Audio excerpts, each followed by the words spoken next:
ഈ സർക്കാരിന് ചില കാര്യങ്ങളിൽ ഇടപെടാൻ സാധിക്കും. ഇപ്പോൾ GST ഒക്കെ സർക്കാരിൻ്റെ പരിധിയിൽ നിന്ന് പോയെങ്കിലും ഇടപെടാൻ സാധിക്കുമെന്ന് പറഞ്ഞതിനോട് കൂട്ടിച്ചേർത്തതിൻ്റെ ഒരു കാര്യം പറയാം. ഈ കഴിഞ്ഞ ബജറ്റുകളിലൊക്കെ തന്നെ നമ്മൾ ഏറ്റവും കൂടുതൽ ആ കാലത്ത് ചർച്ച ചെയ്യപ്പെട്ടത് ഈ സപ്ലൈകോയെ സർക്കാർ സാമ്പത്തികമായി ഞെരുക്കുന്നു, സാമ്പത്തികം നൽകുന്നില്ല, ആ സപ്ലൈകോ പ്രതിസന്ധിയിലായ വിഷയമാണ്. അപ്പോൾ കഴിഞ്ഞ ബജറ്റിൽ പോലും സപ്ലൈകോയെ കരകയറ്റുന്നതിന് വേണ്ടിയുള്ള അല്ലെങ്കിൽ സാധാരണക്കാരന് ആശ്വാസമാകേണ്ട, വിപണിയിൽ ഇടപെടേണ്ട സപ്ലൈകോയ്ക്ക് ആവശ്യമായ സഹായം, പണം വകയിരുത്താത്ത ഒരു വലിയ പ്രശ്നമുണ്ട്. ഈ അവസാന വർഷത്തെ തെരഞ്ഞെടുപ്പിൽ സർക്കാർ സപ്ലൈകോയെ കൈപിടിച്ചുയർത്തി സാധാരണക്കാരന് വേണ്ടി നിലകൊള്ളുന്ന രീതിയിൽ, വിപണി ഇടപെടലിനെ പര്യാപ്തമാക്കുന്ന രീതിയിൽ സുശക്തമായി നിലനിർത്തുമോ എന്നതാണ് ഏറ്റവും പ്രധാനമായ കാര്യം. ജനങ്ങൾ ഇപ്പോൾ നേരത്തെ ചോദിച്ച കാര്യം അത് തന്നെയാണ്.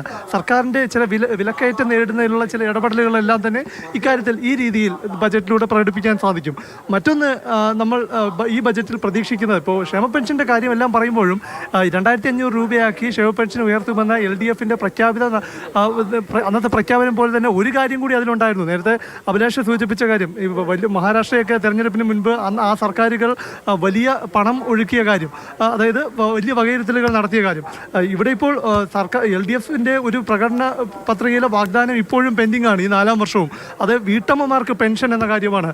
അത് ഒരു നിർണായക ചുവടുവയ്പായി. അങ്ങനെ ഒരു പ്രഖ്യാപനം ബജറ്റിൽ നടത്താനുള്ള സാധ്യതകളില്ല. പക്ഷേ അങ്ങനെ നടത്തി കഴിഞ്ഞാൽ അത് ഇലക്ഷൻ കാഴ്ചപ്പാടോട് കൂടിയുള്ള അടുത്ത ഒരു വർഷം സർക്കാരിന് അധികാരം തുടർന്ന് കൊണ്ടുപോകാനുള്ള, ഒരു വർഷത്തിന് ശേഷം തുടർന്ന് കൊണ്ടുപോകാനുള്ള കാഴ്ചപ്പാടോട് കൂടിയുള്ള ബജറ്റായിരിക്കും. എന്തായാലും ഇത്തരം പ്രഖ്യാപനങ്ങളൊക്കെ ഏത് രീതിയിലാണ് സർക്കാർ ഇന്ന് ഈ ബജറ്റിൽ തയ്യാറാക്കി വച്ചിരിക്കുന്നതെന്ന് അറിയാനിരിക്കുകയാണ്. ഇപ്പോൾ ധനമന്ത്രി അല്പസമയത്തിനകം തന്നെ ഔദ്യോഗിക വസതിയായ പൗർണമിയിൽ ഇറങ്ങും. അദ്ദേഹം ഭക്ഷണം കഴിക്കുകയാണ്. പ്രഭാത ഭക്ഷണത്തിന് ശേഷം ഇപ്പോൾ ഇനി ഒട്ടും സമയമില്ല, 8:45 ഉടൻ തന്നെ ഇറങ്ങും. ഇവിടുന്ന് 10 മിനിറ്റ് മതി അദ്ദേഹത്തിന്, 10 മിനിറ്റ് വേണ്ട നിയമസഭയിലേക്ക്. നിയമസഭയിൽ എത്തിക്കഴിഞ്ഞാൽ ഭരണപക്ഷത്തെയും പ്രതിപക്ഷത്തെയും അംഗങ്ങളെയെല്ലാം ഒന്ന് കണ്ട് അവരുമായി എല്ലാം കുശല സംഭാഷണം നടത്തിയ ശേഷമാകും അദ്ദേഹം ബജറ്റ് പ്രഖ്യാപനത്തിലേക്ക് പോവുക.